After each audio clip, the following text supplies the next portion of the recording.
Karibu kwenye meza ya Vic Dimples, endelea kusubscribe ili kupokea taarifa pindi tunavozi upload.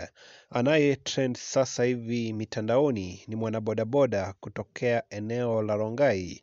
Mwanabodaboda ambaye aliweza kuuliwa na mke wake, na chanzo ni kwamba baada yake kutoka kwenye hustle yake alirudi nyumbani na mke wake akaweza kumuuliza pesa ambazo alimpa mke wake hazikuwa pesa ambazo amezoea kumpa.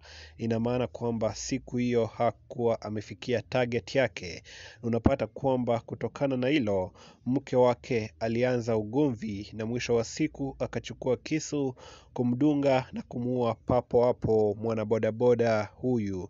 Ni swala ambalo linaendelea kutrend sana mitandaoni, na sasa hivi uchunguzi tayari umekwisha anzishwa ili kubaini kwamba kama mwanamke huyo ako na akili timamu ama alikuwa amepagawa kwa aina fulani. Mwili wa mwanabodaboda huyu sasa hivi tunavyozungumza tayari upo kwenye hifadhi ya maiti. Sisi kama Vic Dimples tunaendelea kufuatilia taarifa hizi, na bila shaka ujio wote utakuwa unaupokea kwenye channel hii. Tunaomba kwamba roho ya mwanabodaboda huyu ikapate kupumzika pema peponi.